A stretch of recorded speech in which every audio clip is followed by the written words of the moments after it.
Hello everyone. Hi, I am Japneet and I'm conducting this session for class 4th, and today we are going to do New Gems English Reader by Ratna Sagar. Let's see the cover page of your book. So you can see we are doing this book,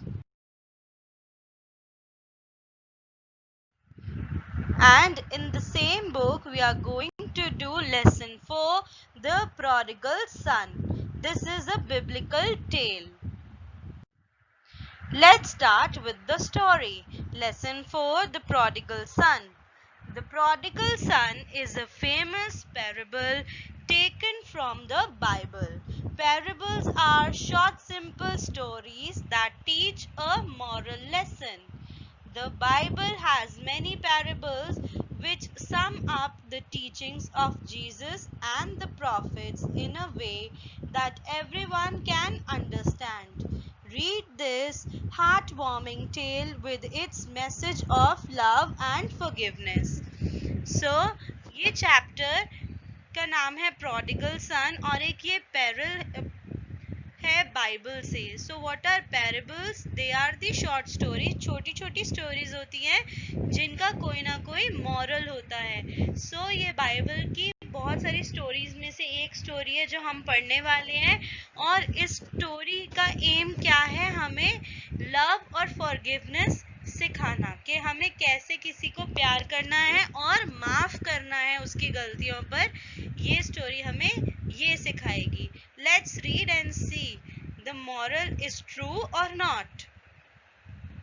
A rich farmer had two sons who worked with him on his farm. One day, the younger son said to his father, "When you die, half of everything you own will be mine. Give it to me now so that I can go off and have a good time." सो एक बहुत rich farmer था, बहुत अमीर था, वो उसके पास बहुत पैसे थे. तो उसका यंगर सन, जो सबसे छोटा वाला बेटा था, वो उसे बोलता है कि एक दिन जब आपकी डेथ हो जाएगी तो आप अपना आधा पैसा तो मुझे दोगे, तो अभी दे दो ताकि मैं बहुत अच्छा टाइम जी सकूं, एक गुड टाइम जी सकूं, सारी ऐशो आराम कर सकूं.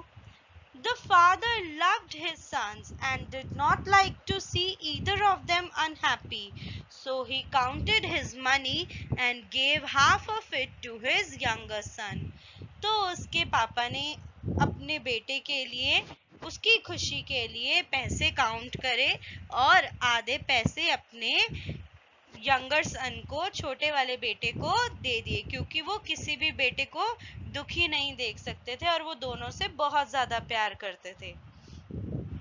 A few days later, the son packed his belongings and bags of gold. Mounting his horse, he waved goodbye to his father and brother and set off. और कुछ दिन बाद ही उनके छोटे बेटे ने अपना सारा सामान, सारी बिलोंगिंग्स और जो पैसे, बैग्स ऑफ गोल्ड थे, उसके फादर ने उसे दिए थे, वो पैक कर कर अपने हॉर्स पे चढ़ता है और बाय करता है और उन दोनों को बाय कहकर वहां से चला जाता है. After traveling for many months, he reached a foreign country. Deciding to stay there for a while, he spent some of his gold on a large and splendid house. सो अब वो अपने हॉर्स पे चढ़ता है सब सामान लेकर और काफ़ी महीने इधर से उधर ट्रैवल करता है, बीच में कहीं रुकता है, कभी कहीं रुकता है, और फाइनली एक फॉरेन कंट्री, एक अलग कंट्री में जाकर रुक जाता है और सोचता है कि हाँ, ये कंट्री बेस्ट है मेरे रहने के लिए, और वहाँ जाकर एक बड़ा सा सुंदर सा बहुत ही आलीशान घर खरीदता है. He spent his gold on clothes for himself and on presents for his new friends who seemed to like him. और बाकी वो पैसे अपने कपड़ों पर, अपने फ्रेंड्स को देने के लिए गिफ्ट्स पर खर्चता रहता है, और उन्हें लगता है कि उसके फ्रेंड्स को भी ये सब चीज़ें बहुत पसंद है. He thought that gifts would make them like him even more. तो उसे लगता है कि जितने ज़्यादा मैं गिफ्ट्स दूंगा उन्हें, वो उतना ज़्यादा ही उसे पसंद करेंगे. He invited all his new friends to his house for feast, which sometimes went on all night. There was always lots of good food, music and dancing. So अब वो उन सबको इम्प्रेस करने के लिए आलीशान पार्टीज देता रहता था, उनको अपने घर पे बुलाता था और कई कई बार ये फीस्ट, ये पार्टी पूरी पूरी रात चलती थी और इसमें बहुत ही अच्छा खाना और म्यूजिक और डांस सब चीज़ें होती थी. Spending so freely, his gold was soon over. In less than 2 years, he had to go to moneylenders for more gold. Soon he had to sell off his house to pay his debts. He had no money and nowhere to live. He asked his friends for help, but they just laughed and called him a fool.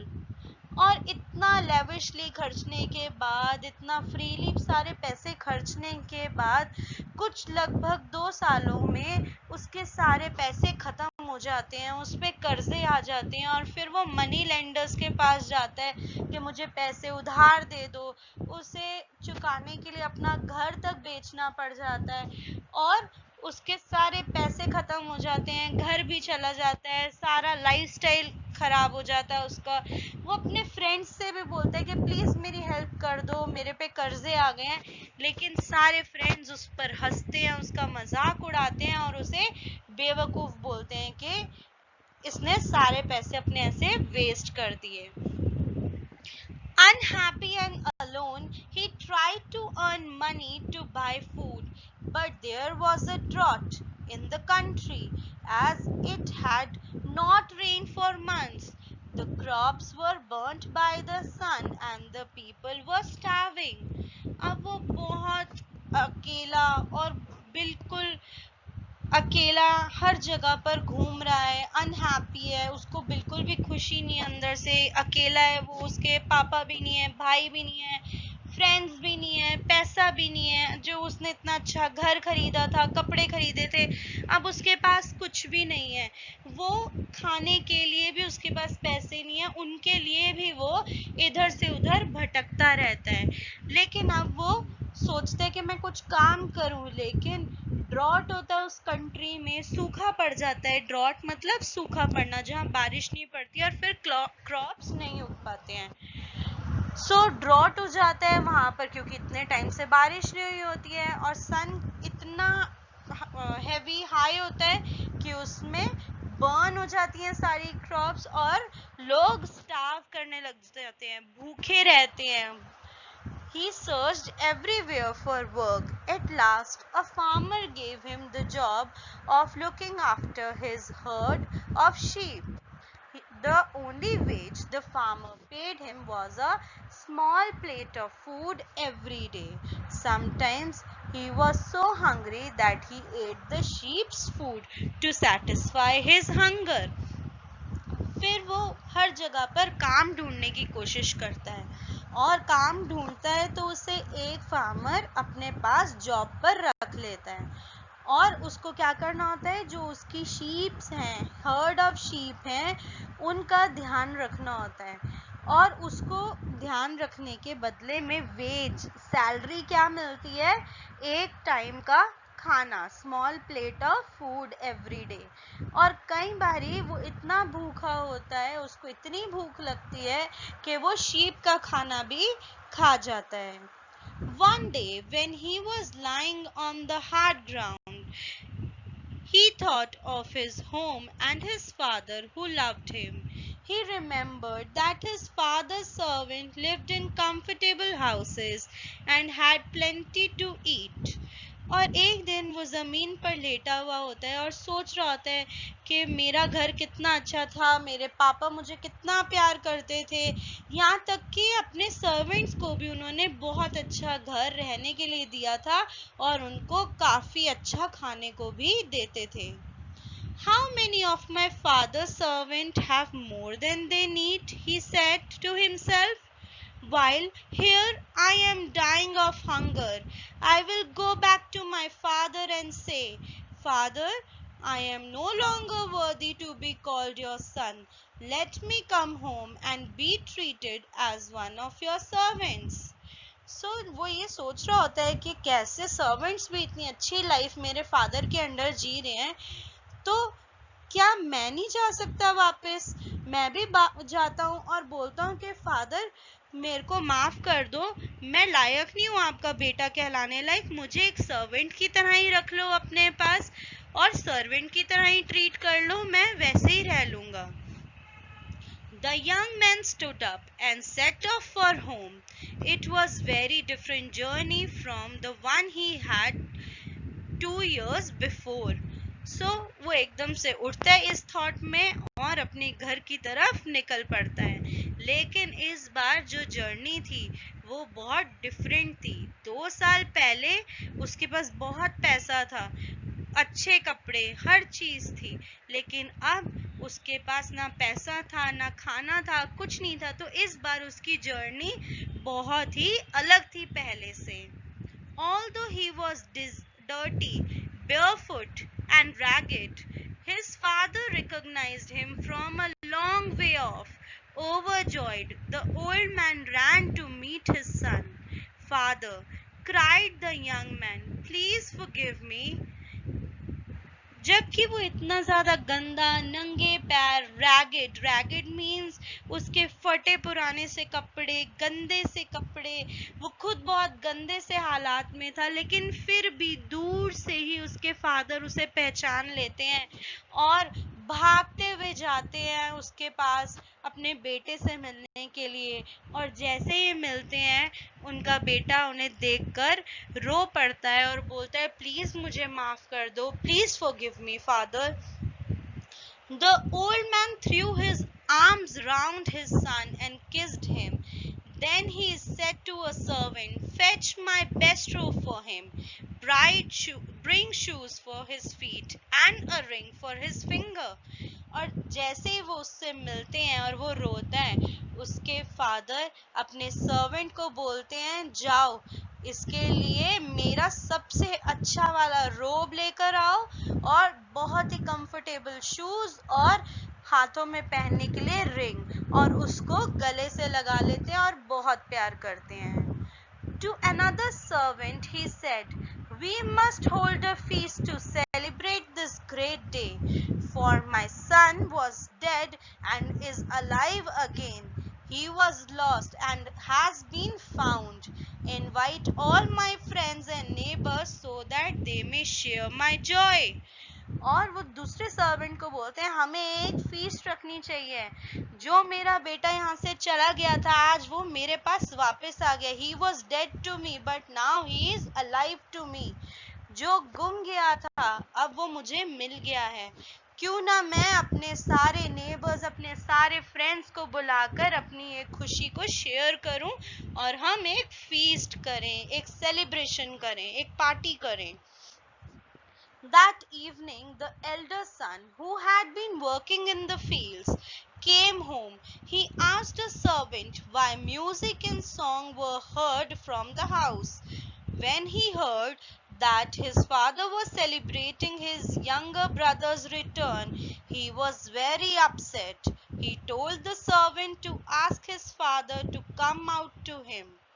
और जैसे ही शाम को उनका बड़ा बेटा घर वापस आता है फील्ड से काम करके, तो उसे गानों की आवाज सुनाई देती है, म्यूजिक की आवाज सुनाई देती है. तो वो सर्वेंट से पूछता है क्या बात है, ये घर के अंदर से गानों की क्यों आवाज आ रही है? तो सर्वेंट आगे से कहते हैं कि आपके फादर ने एक सेलिब्रेशन रखा है क्योंकि आपका छोटा भाई घर वापस आ गया है. और यही बात सुनकर जो एल्डर ब्रदर है, एल्डर सन है फार्मर का, वो नाराज हो जाता है, बहुत गुस्सा हो जाता है और बोलता है कि मेरे फादर को बोलो बाहर आकर मुझसे मिलें. His father came at once and greeted his son joyfully. Your brother has come home, he said. Come and join the feast. तो उसके फादर बाहर जाते हैं और उसे ग्रीट करते हैं, हेलो सन, और बोलते हैं कि तुम्हारा छोटा भाई घर वापस आ गया है, चलो आओ चल के सेलिब्रेशन करें.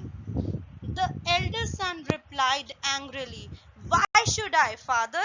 I have worked faithfully for you, but you have never given me even a young goat so that I could invite my friends for a meal. Yet, the moment my brother comes home after wasting your money and making a fool of himself, you invite everyone to a feast? No, I will not come in." So उनका बेटा गुस्सा हो जाता है और बोलता है, मैं क्यों आऊँ? मैं आपके लिए हर एक चीज करता हूँ ऑनेस्टी से, फेथफुली, और आप मुझे इतना भी नहीं करते कि आप मेरे फ्रेंड्स को इनवाइट करो, अच्छा खाना सर्व करो उन्हें।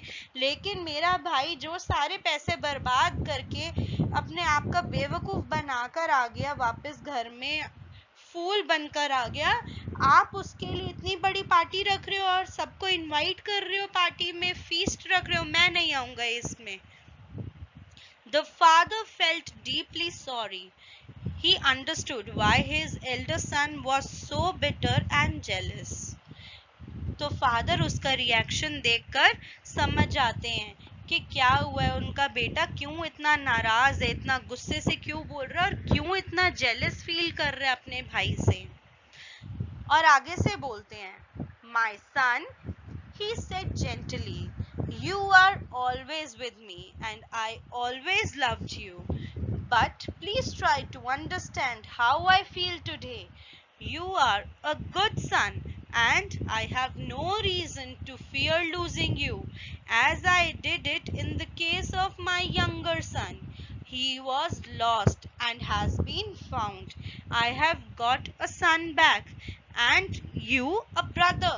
Forgive him his foolishness and welcome him back. फिर उसके फादर उसे समझाते हैं कि बेटा, मैं तुमसे हमेशा प्यार करता था और हमेशा करता रहूंगा, तुम हमेशा मेरे साथ थे, लेकिन मुझसे गलती हुई कि मैं तुम्हें समझ नहीं पाया। बट अब तुम भी बुरा मत मानो, और मुझे पता था कि मैं कभी भी तुम्हें खोऊंगा नहीं, तुम हमेशा मेरे साथ ही रहोगे, ऑलवेज एंड फॉरएवर। लेकिन तुम्हारा भाई, छोटा भाई, जो बेवकूफियां करके अब घर वापस आया है, तो उसे एक्सेप्ट करो और तुम भी खुश हो जाओ कि एटलीस्ट वो गलती करने के बाद भी सुधर गया और वापस आया। तुम उसे माफ कर दो और अपने गले लगाओ। The elder brother understood the wisdom of his father's word. Both father and son embraced each other and went into the house to rejoice.